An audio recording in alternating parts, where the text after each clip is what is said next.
దళిత క్రైస్తవులను SC ST రిజర్వేషన్లతో పాటు SC ST atrocity కేసులు సైతం వర్తించవని కోర్టు తీర్పునిచ్చిందని ప్రొఫెసర్ గాలి వినోద్, డాక్టర్ కదిరి కృష్ణ తెలిపారు.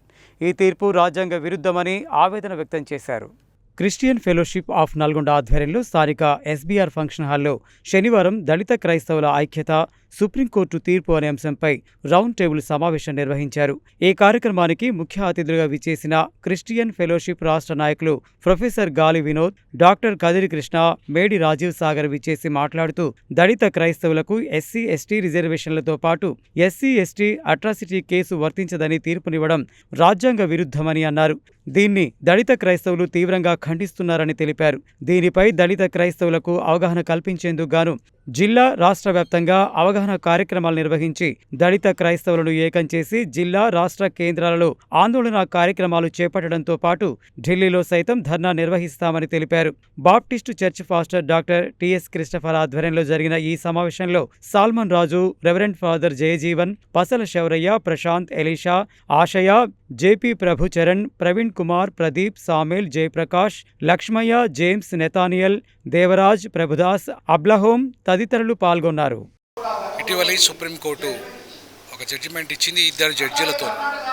అది కూడా ఆనంద్ అనే పాస్టర్ గారికి ఎస్సీ క్రైస్తవ హోదా వర్తించదు, అలాగే ఆయనకు ఎస్సీ ఎస్టీ అట్రాసిటీస్ చట్టం కూడా వర్తించదు అని చెప్పి ఎస్సీ హోదా రద్దు చేయాలని చెప్పి తీర్పిచ్చింది. ఈ తీర్పును పూర్తిగా ఖండిస్తున్నాం. ముఖ్యంగా లా ప్రొఫెసర్గా ఈ తీర్పు రాజ్యాంగ విరుద్ధమైన తీర్పు. ఎందుకంటే రాజ్యాంగ నిర్మాణంలో ఎక్కడ కూడా హిందూ దళితులకు మాత్రమే రిజర్వేషన్లు ఇవ్వాలని లేదు. అంతేకాకుండా రాజ్యాంగ నిర్మాణమైనప్పుడు ఎవరు కూడా ఒప్పుకోలేదు రాజ్యాంగ నిర్మాణ సభ. అలాగే పార్లమెంట్లో కూడా ఈ 1950 ఆర్డరు ఏదైతే తీసుకొచ్చారో ఆగస్టు 10 దాన్ని కూడా ఆమోదించలేదు పార్లమెంట్, చర్చే పెట్టలేదు ఇంతవరకు. సో అట్లాంటి ఈ ఆర్డరు ఏ పుస్తకంలో కూడా లేదు. సో అట్లాంటి లేని ఆర్డర్ను ఇవాళ భయపెట్టించి, తీర్పు పేరు మీద భయపెట్టించి, చింతాడ ఆనంద్కు అది తీర్పు వ్యతిరేకంగా వచ్చే విధంగా చేసి ఈరోజు మమ్మల్ని భయపడే ప్రశ్నే లేదు. 30% మేమున్నాం. మేము తలుచుకుంటే ఈ దేశ ప్రధానమంత్రి రాడు, ఈ రాష్ట్ర ముఖ్యమంత్రులు రారు.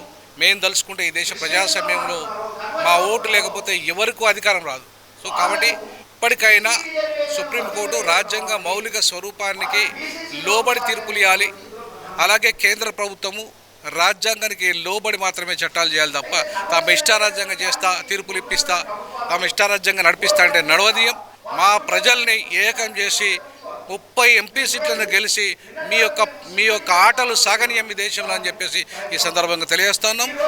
వెంటనే సుసాయి కేసు ఏదైతే ఉందో ఇదే అంశం మీద సుసాయి కేసులో 3 జడ్జిలు తీర్పిచ్చారు. ఏమని? కులం మారితే, మతం మారితే కులం మారదు కాబట్టి వాళ్ళకి రిజర్వేషన్ వర్తించాలని. మరి 2 జడ్జిమెంట్ పెద్దదా, 3 జడ్జిమెంట్ పెద్దదా? చింతాడ ఆనంద్ కేసులో 2 మాత్రమే ఇచ్చారు. కానీ ఆల్రెడీ 1985లోనే 3 జడ్జిలు మతం మారిన కులం మారదని చెప్పారు. కాబట్టి ఖచ్చితంగా ఆ 3 జడ్జిలదే జడ్జిమెంట్ చెల్లుతుంది. ఈ 2 జడ్జిమెంట్ చెల్లదు.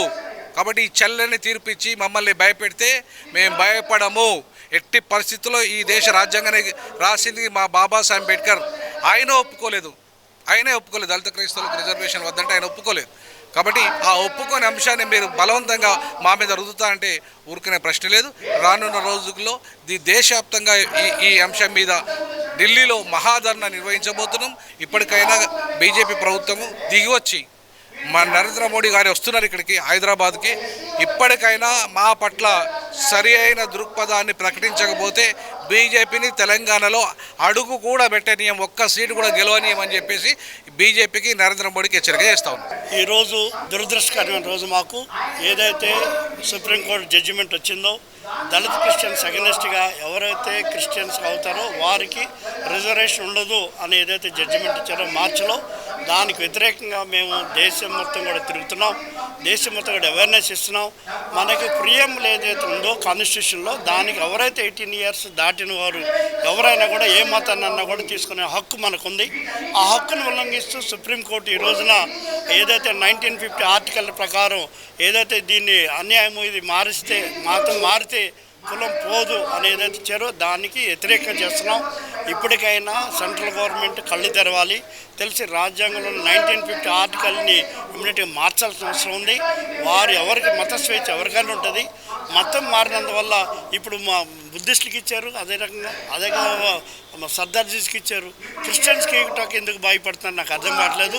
దయచేసి సెంట్రల్ గవర్నమెంట్ ఇమ్మీడియట్గా దాన్ని ఓపెన్ చేసి రాజ్యాంగాన్ని మార్చవలసిగా డిమాండ్ చేస్తాం. ఏదైతే 1950 నుంచి ప్రెసిడెన్షియల్ ఆర్డర్ ద్వారా ఆ రోజు ఇచ్చిన తీర్పును తీసుకొని ఇవాళ ప్రతి కోర్టు కానీ, హైకోర్టు కానీ, సుప్రీంకోర్టు కానీ తీర్పునిస్తూ దళిత క్రైస్తవులకు ఏ విధంగా అన్యాయం జరుగుతుందో దాన్ని ఇక్కడ నల్గొండ జిల్లాలో ఉన్న పాస్టర్లకు తెలియజేసి ఏదైతే మనకు జరుగుతున్న అన్యాయాన్ని ఎండగట్టి రాబోయే రోజుల్లో ఈ బీజేపీ ప్రభుత్వాన్ని మనం ఏ విధంగా అండగట్టాలి. బీజేపీ ప్రభుత్వాన్ని, ఎందుకంటే రేపు ఇవాళ తెలంగాణకు మోదీ గారు వస్తుంది.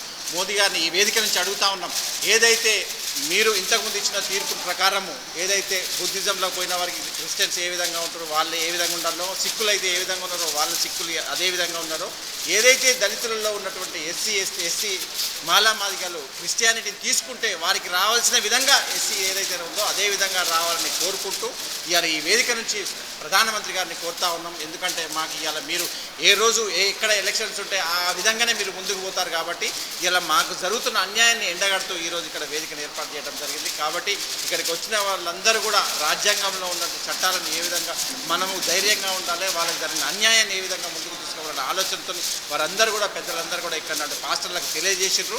రేపు మా తరఫున మేమందరం కూడా కోరేది ఏంటంటే ఇవాళ తెలంగాణకు మోదీ గారు వస్తుంది కాబట్టి దళిత క్రైస్తవులకు జరిగిన అన్యాయాన్ని వ్యతిరేకిస్తూ అందరూ కూడా నల్గొండ జిల్లాలో ఉన్న పాస్టర్లందరూ కూడా రేపు ఉపవాస ప్రార్థన చేసి మాకు జరిగిన అన్యాయాన్ని మోదీ గారికి తెలియజేయాలని ఆలోచనతో ఈ కార్యక్రమాన్ని తీసుకొని ముందుకు పోతున్నాం. రేపు రాబోయే రోజుల్లో ఖచ్చితంగా దళిత క్రైస్తవులు అందరూ కూడా ఖచ్చితంగా ఈ చైతన్యాన్ని రగిలించి పెద్ద ఎత్తున ఈ భారత ప్రభుత్వాన్ని బీజేపీకి ఆర్ఎస్ఎస్ చేసినట్టు ఈ రాజకీయ చిత్రతను ఖచ్చితంగా ఎండగడతామని తెలియజేస్తాం.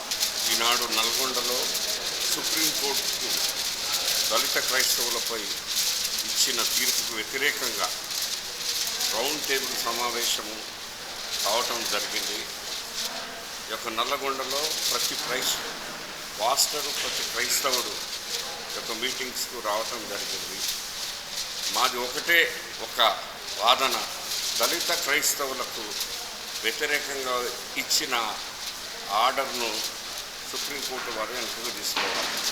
దాని గురించి నల్లగొండలో ఉన్న ప్రతి క్రైస్తవుడు, ప్రతి సంఘము రోడ్ల మీదకి వచ్చి ధర్నా చేసి నల్లగొండలో మా యొక్క దైవజనులకు ఒక ధైర్యం చెప్పే విధంగా ఈ మీటింగ్ జరిగిందని నేను నమ్ముతూ ఉన్నాను. నల్లగొండ ప్రతి ఒక్క క్రైస్తవుడు మీరు రానున్న మీటింగ్లో ముందుకు రావాలని మీకు పిలుపుని ఇస్తూ ఈ మాటలు నేను ముగించుకుంటున్నాను. నల్గొండలో దళిత క్రైస్తవ ఐక్యత గురించి సుప్రీంకోర్టు ఇచ్చిన తీర్పు గురించి రౌండ్ టేబుల్ సమావేశం ఏర్పాటు చేయడం అనేది జరిగింది.